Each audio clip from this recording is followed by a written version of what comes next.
ಮೈಸೂರು ನಗರದಲ್ಲಿ ಮಾಜಿ ಸಚಿವ ಎಚ್.ಸಿ. ಮಹದೇವಪ್ಪ ಅವರಿಗೆ ಉಪಮುಖ್ಯಮಂತ್ರಿ ಸ್ಥಾನ ನೀಡುವಂತೆ ಆಗ್ರಹಿಸಿ ಅಭಿಮಾನಿಗಳು ಹಾಗೂ ಬೆಂಬಲಿಗರು ಪ್ರತಿಭಟನೆ ನಡೆಸಿದ್ರು. ಆ ಕುರಿತು ಒಂದು ವರದಿ ಇಲ್ಲಿದೆ ನೋಡಿ. ಹೌದು, ನಗರದ ಅಂಬೇಡ್ಕರ್ ಪ್ರತಿಮೆ ಎದುರು ಜಮಾಯಿಸಿದ ಪ್ರತಿಭಟನಾಕಾರರು ಮಹದೇವಪ್ಪ ಅವರ ಭಾವಚಿತ್ರ ಹಿಡಿದು ಘೋಷಣೆ ಕೂಗಿದ್ರು. ಟಿ. ನರಸೀಪುರ ಸೇರಿದಂತೆ ವಿವಿಧ ಭಾಗಗಳಿಂದ ಆಗಮಿಸಿದ ಬೆಂಬಲಿಗರು ಮಹದೇವಪ್ಪ ಅವರಿಗೆ ಡಿಸಿಎಂ ಹುದ್ದೆ ನೀಡುವುದು ನ್ಯಾಯಸಮ್ಮತ ಎಂದು ಒತ್ತಾಯಿಸಿದ್ರು. ಅಷ್ಟೇ ಅಲ್ಲದೆ ಪ್ರತಿಭಟನೆ ವೇಳೆ ಕೆಲಕಾಲ ರಸ್ತೆ ತಡೆ ನಡೆಸಿದ ಕಾರ್ಯಕರ್ತರು ಚಾಮರಾಜೇಂದ್ರ ವೃತ್ತದ ಬಳಿ ಮಾನವ ಸರಪಳಿ ನಿರ್ಮಿಸಿ ತಮ್ಮ ಬೇಡಿಕೆಯನ್ನ ಸರ್ಕಾರದ ಗಮನಕ್ಕೆ ತಂದ್ರು. ಇನ್ನು ಮಾಜಿ ಅಧ್ಯಕ್ಷ ಚೆಲುವರಾಜ್ ಹಾಗೂ ಕಾಂಗ್ರೆಸ್ ಮುಖಂಡ ಗಣೇಶ್ ಸೇರಿದಂತೆ ಹಲವರು ಮಹದೇವಪ್ಪ ಅವರ ಅನುಭವ ಮತ್ತು ಕೊಡುಗೆಯನ್ನ ಪರಿಗಣಿಸಿ ಉಪಮುಖ್ಯಮಂತ್ರಿ ಸ್ಥಾನ ನೀಡುವಂತೆ ಆಗ್ರಹಿಸಿದ್ರು. ಪ್ರತಿಭಟನೆ ಹಿನ್ನೆಲೆ ಕೆಲಕಾಲ ಸಂಚಾರ ವ್ಯತ್ಯಯ ಉಂಟಾಗಿದ್ರೂ ಪೊಲೀಸರು ಪರಿಸ್ಥಿತಿಯನ್ನ ನಿಯಂತ್ರಿಸಿದ್ರು. ಒಟ್ಟಾರೆ ಮಹದೇವಪ್ಪ ಅವರಿಗೆ ಡಿಸಿಎಂ ಸ್ಥಾನ ನೀಡಬೇಕೆಂಬ ಬೇಡಿಕೆ ಈಗ ಸಾರ್ವಜನಿಕವಾಗಿ ಕೇಳಿ ಬಂದಿದ್ದು, ಕಾಂಗ್ರೆಸ್ ಹೈಕಮಾಂಡ್ ಯಾವ ನಿರ್ಧಾರ ಕೈಗೊಳ್ಳಲಿದೆ ಎಂಬುದನ್ನು ಕಾದು ನೋಡಬೇಕಾಗಿದೆ. ಮುಖ್ಯಮಂತ್ರಿಗಳಾದಂತಹ ಸಿದ್ದರಾಮಯ್ಯ ಸಾಹೇಬರು ಬಹಳ ಗೌರವಪೂರ್ವಕವಾಗಿ ಇವತ್ತು ರಾಜೀನಾಮೆಯನ್ನು ಕೊಟ್ಟಿದ್ದಾರೆ. ಡಿ.ಕೆ. ಶಿವಕುಮಾರ್ ಸಾಹೇಬರು 3ನೇ ತಾರೀಕು ಇವತ್ತು ಏನು ಪ್ರಮಾಣ ವಚನವನ್ನು ಸ್ವೀಕರಣೆ ಮಾಡ್ತಾ ಇದ್ದಾರೆ. ಆ ಸಂದರ್ಭದಲ್ಲಿ ನಮ್ಮ ಮೈಸೂರು ಜಿಲ್ಲೆಯಲ್ಲಿರ್ತಕ್ಕಂತಹ ಮೈಸೂರು ಜಿಲ್ಲೆ ಹಾಗೂ ಸಮಾಜ ಕಲ್ಯಾಣ ಇಲಾಖೆಯನ್ನು ಭಾಳ ಸಂಪೂರ್ಣವಾಗಿ ಭಾಳ ಇಡೀ ದಲಿತ ಸಮಾಜಕ್ಕಿರ್ಬೋದು ಎಲ್ಲ ಸಮಾಜವನ್ನು ಒಗ್ಗೂಡಿಸ್ಕೊಂಡು ಇವತ್ತು ಮೈಸೂರು ಜಿಲ್ಲೆಯಲ್ಲಿ ಕಾಂಗ್ರೆಸ್ ಅತಿ ಹೆಚ್ಚು ಸೀಟ್ಗಳನ್ನ ಗೆಲ್ಲಲಿಕ್ಕೆ ನಮ್ಮ ಮಹದೇವಪ್ಪ ಸಾಹೇಬರು ಭಾಳ ಪ್ರಮುಖ ಕಾರಣಕರ್ತರಾಗಿರ್ತಾರೆ.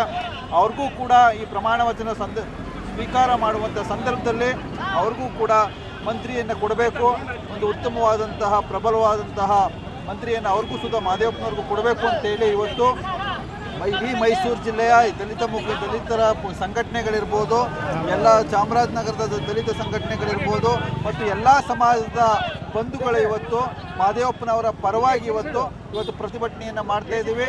ಇಡಿ ಸರ್ಕಾರಕ್ಕೆ, ಸಿದ್ದರಾಮಯ್ಯ ಸಾಹೇಬರಿಗೆ ಮತ್ತು ಡಿ.ಕೆ. ಶಿವಕುಮಾರ್ ಸಾಹೇಬರಿಗೆ ಎಲ್ಲರೂ ಕೂಡ ಮನವಿಯನ್ನು ಮಾಡ್ತಾ ಇದ್ದೀವಿ. ಇವತ್ತು ನಿಮ್ಮ ಸಚಿವ ಸಂಪುಟದಲ್ಲಿ ನಮ್ಮ ಮಹದೇವಪ್ಪ ಸಾಹೇಬರು ಒಳ್ಳೆ ಕೆಲಸಗಾರರಿದ್ದಾರೆ. ಅವರ ಎಲ್ಲ ಕೆಲಸ ಕಾರ್ಯಗಳಿರ್ಬೋದು, ಅವರ ಸ್ವಂತ ವೈಯಕ್ತಿಕ ಜೀವನ ಅನ್ನೋದಕ್ಕಿಂತ ಹೆಚ್ಚಾಗಿ ಸಮಾಜದ ಒಳಿತಿಗಾಗಿ ಕೆಲಸ ಮಾಡ್ತಕ್ಕಂತಹ ಒಬ್ಬ ಮಹಾನ್ ನಾಯಕರನ್ನು ಇವತ್ತು ಸಚಿವ ಸಂಪುಟದಲ್ಲಿ ಇರಬೇಕು ಅನ್ನೋದು ನಮ್ಮೆಲ್ಲರ ಒತ್ತಾಯವನ್ನು ನಾವು ಮಾಡ್ತಾ ಇದ್ದೀವಿ. ಪ್ರತಿಭಟನೆ ಉದ್ದೇಶ ಎಚ್.ಸಿ. ಮಹದೇವಪ್ಪ ಸಾಹೇಬರಿಗೆ CM ಕೊಡಿ ಅಂತ. ನಮ್ಮ ಉದ್ದೇಶ CM ಕೊಡಿ ಅಂತ. ಏನಕ್ಕೆ ನಾನು ಈ ಮಾತು ಹೇಳ್ತೀನಿ ಅಂದರೆ, ಚಾಮರಾಜನಗರ, ಮಂಡ್ಯ, ಮೈಸೂರು, ಕೊಡಗು ಈ ಭಾಗದಲ್ಲಿ ಅತ್ಯಧಿಕವಾಗಿ ಕಾಂಗ್ರೆಸ್ ಜಯಬೇರಿ ಬಾರಿಸ್ತಾರೆ. ಆ ಜಯಬೇರಿ ಬಾರ್ಸಕ್ಕೆ ಯಾರು? ದಲಿತರು ಇವತ್ತು ಓಟ್ ಹಾಕಿರೋದ್ರಿಂದ ಕಾಂಗ್ರೆಸ್ ಮುನ್ನಡೆ, ಇಲ್ಲಾಂದರೆ ಯಾವತ್ತೂ ಹಿನ್ನಡೆ ಆಗೋದು ಕಾಂಗ್ರೆಸ್. ನಾವು ಸಿದ್ದರಾಮಯ್ಯ ಅವ್ರಿಗೆ ನೇರ ಕೇಳ್ತೀವಿ, 40 ವರ್ಷ ಸುದೀರ್ಘ ರಾಜಕಾರಣದಲ್ಲಿ ಮಹದೇವಪ್ಪ ಸಾಹೇಬ್ರು ಇನ್ನು ಹೆಜ್ಜೆಗಿಟ್ಟವ್ರ. ಇವತ್ತು ನೀವು ಅವ್ರನ್ನ ಮುಖ್ಯಮಂತ್ರಿ ಕೊಡಿಸಿ. ನಿಮ್ದು ಹೋರಾಟ ಏನು?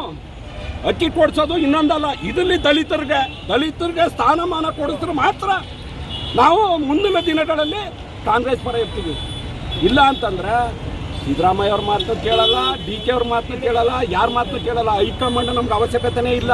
ಹೈಕಮಾಂಡ್ ಸಿದ್ದರಾಮಯ್ಯ ಅವರು ಇವತ್ತು ನಿರ್ಧಾರ ಕೊಡಿ. ಡಿ.ಕೆ.ಗೆ 1 ವರ್ಷ ಕೊಡಿ, ದಲಿತರಿಗೆ 1 ವರ್ಷ. ಮುಂದಿನ 28ಕ್ಕೆ ದಲಿತರನ್ನೇ CM ಅಂದ್ಕೊಂಡು ಅತ್ಯಧಿಕ ಬಹುಮತದಿಂದ ಗೆಲ್ಲಿಸ್ತೀವಿ. ನಾವು ಈ ಭಾಗದಲ್ಲಿ ನಾವು ಮಹದೇವಪ್ಪ ಅವರೇ ನಮ್ಮ ಬಾಸು. ಪ್ರಸಾದ್, ಗೋನಾರಾಯಣ ಬಿಟ್ರೆ ಈ ಭಾಗದಲ್ಲಿರೋ ಏಕೈಕ ವ್ಯಕ್ತಿ ಅಂದರೆ ಎಚ್.ಸಿ. ಮಹದೇವಪ್ಪರೇ. ಇವತ್ತು ನಾವೆಲ್ಲ ಅಗಲಿರುಳು ಅವ್ರ ಪರ ಶ್ರಮಿಸಿದ್ದೀವಿ. ಯಾವುದೇ ಜಿಲ್ಲಾ ಪಂಚಾಯತ್, ತಾಲೂಕು ಪಂಚಾಯತ್ ಯಾವುದಲ್ಲೇ ಆಗಲಿ, ಗ್ರಾಮ ಪಂಚಾಯತಿಗಾಗಲಿ ಕಾಂಗ್ರೆಸ್ ಇವತ್ತು ಅದ ಅಂದ್ರೆ ಸಿದ್ದರಾಮಯ್ಯ ಎಚ್ಚೆತ್ತಬೇಕು. ದಲಿತರನ್ನ ಯಾವತ್ತಾರೋ ಕಡೆಗಣಿಸ್ತಾರೆ ಮುಂದೊಂದು ದಿನ ಪಶ್ಚಾತ್ತಾಪ ಪಡ್ಬೇಕಾಯ್ತಂತ ಈ ಸಂದರ್ಭದಲ್ಲಿ. ಸೊ ಏನಾಗ್ಬೇಕು ಸರ್? ಮಹದೇವಪ್ಪ ಅವ್ರಿಗೆ ಏನಾಗಬೇಕು? ಮುಖ್ಯಮಂತ್ರಿನೇ ಕೊಡಿ ಸ್ವಾಮಿ. ಮುಖ್ಯಮಂತ್ರಿ CLP ಲೀಡರ್ 1 ವರ್ಷ ಕೊಡಿ ಸ್ವಾಮಿ. ನೆಕ್ಸ್ಟು ಏನು ಅಗ್ರಿಮೆಂಟ್ ಮಾಡ್ಕೊಂಡಿದ್ದಾರೆ ನೀವು? ಆದರೆ ದಲಿತರು ಈ ಕರ್ನಾಟಕ ರಾಜ್ಯದಲ್ಲಿ ದಲಿತರ ಬೆಲೆನೇ ಇಲ್ವಾ?